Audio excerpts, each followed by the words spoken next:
یہ ماہ مبارک ویسی فیض و برکات سے معمور ہے، رحمت و برکتوں سے معمور ہے۔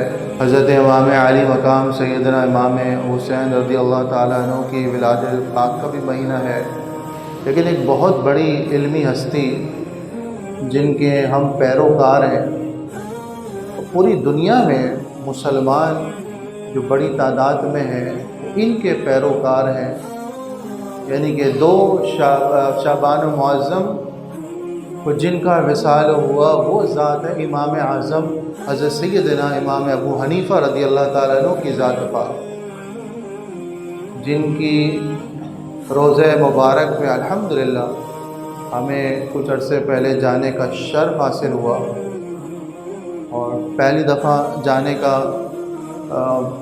شرف اللہ نے عطا فرمایا۔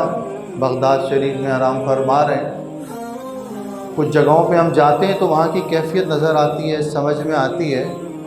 امام ابو حنیفہ رضی اللہ تعالیٰ عنہ کے روضہ اقدس اور مسجد جو ان کی بنی ہوئی ہے جامع مسجد امام ابو حنیفہ کی، اور وہ جو وہاں کے معاملات ہیں وہاں ایسا جا کے کیفیت تھی جیسے کوئی علم کا سمندر،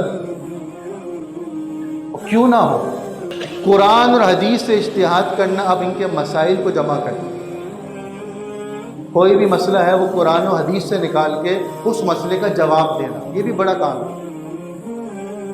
اور اس میں جو ٹاپ کے فقہ ہیں وہ امام اعظم امام ابو حنیفہ رضی اللہ تعالیٰ کی ذات پاک، پوری دنیا میں ان کے پیروکار موجود ہیں۔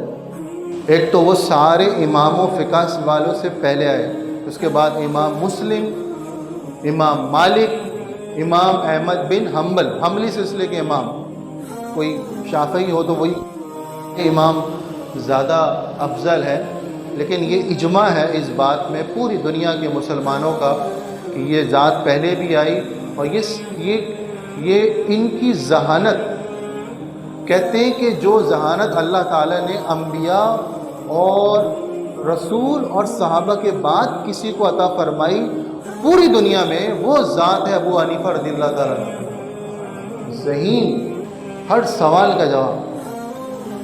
امام اعظم امام ابو حنیفہ رضی اللہ تعالیٰ عنہ وقت کا خلیفہ کہتا کہ آپ چیف جسٹس بن جائیں، آپ وہ پیچھے لگا ہوا ہے، خدارا آپ چیف جسٹس بن جائیں میرے ملک کے۔ امام ابو حنیفہ کہتے ہیں یہ تو میرے شاگرد بھی بن جائیں گے، یہ ذمہ داری تو میرا کوئی چھوٹا سا شاگرد بھی کر لے گا، چیف جسٹس کا، قاضی الوقت کا، قاضی کا، لیکن جو میری ذمہ داری ہے قرآن و حدیث سے مسائل نکالنا، اجتہاد کرنا اور ان سوالوں کے جواب دینا، یہ کوئی اور نہیں کر سکتا، بہت بڑی ذمہ داری۔ اللہ نے ان کو علم دیا تھا، ظرف دیا تھا، عقل و فہم کا ممبر تھے۔ ایک شخص کو خلیفہ نے بولا کہ تم نے جو حرکت کی ہے تمہاری سزا یہ ہے کہ غروب آفتاب سے پہلے تم میری سلطنت سے باہر نکل جانا، ورنہ میں تم کو قتل کر دوں گا۔ غروب آفتاب سے پہلے تم میری سلطنت سے باہر نکل جانا، میں تم کو قتل کر دوں گا ورنہ۔ خلیفہ اس کا اعلان تھا، اب کوئی ٹال تو نہیں سکتا۔ کہتے ہیں بھاگا بھاگا آیا امام ابو حنیفہ کے پاس، حضور یہ حکم کر دیا ہے خلیفہ وقت نے۔ کیا حکم کیا کہ اگر مجھ سے غلطی ہو گئی، اس نے کہا کہ تم نکل جاؤ میری سلطنت سے۔ اب سلطنت تو اتنی بڑی ہے، اس نے وقت دیا ہے مغرب کا، غروب آفتاب، اگر غروب آفتاب سے پہلے تم نہیں نکلے بعد میں نظر آئے میں تم کو قتل کر دوں گا۔ حضور میں کیا کروں، کہاں جاؤں؟ امام ابو حنیفہ نے کہا کہ تم ایسا کرو، یا مسجد ہے میری، یا مسجد میں بیٹھ جاؤ۔ وہ مسجد میں بیٹھ گیا۔ جب خلیفہ آیا اور پتہ چلا تو اس سے کہا کہ یہ مسجد تمہاری نہیں، یہ تو اللہ کا گھر ہے، یہ مسجد تمہاری نہیں ہے، یہ سلطنت سے باہر اندر کی بات نہیں، یہ تو اللہ کے گھر میں، تمہاری سلطنت میں تو ہے ہی نہیں ہے۔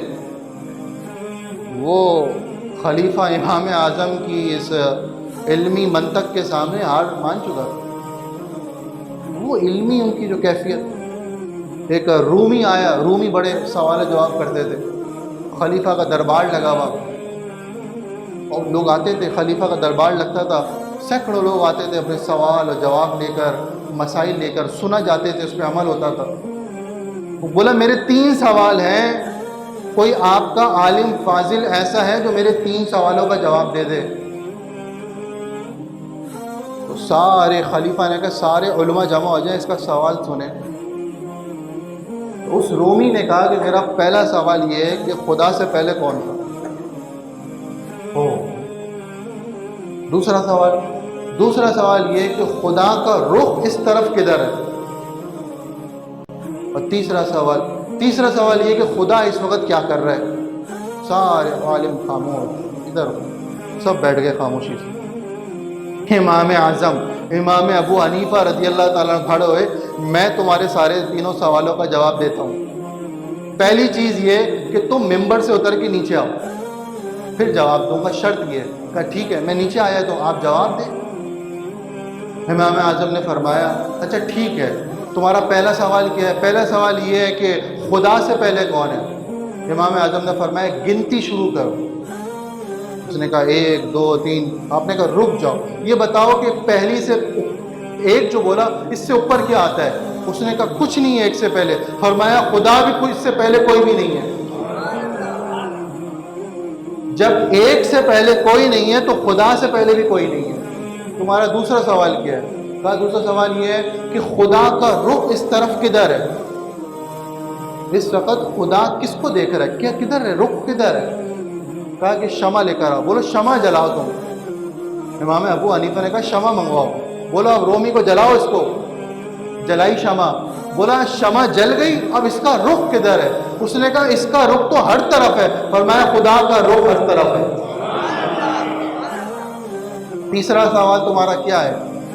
کہا میرا یہ سوال ہے کہ خدا اس وقت کیا کر رہا ہے؟ آپ نے بڑے مسکراتے ہوئے فرمایا خدا یہ کر رہا ہے کہ تجھے نیچے لے آیا مجھے اوپر لے آیا۔ اللہ اکبر۔ اس کی وہ رومی حیران ہو گیا کہ امام ابو حنیفہ رضی اللہ تعالیٰ عنہ کو اللہ نے کیا ذہانت عطا فرمائی اور کیا علمی نکات عطا فرمائے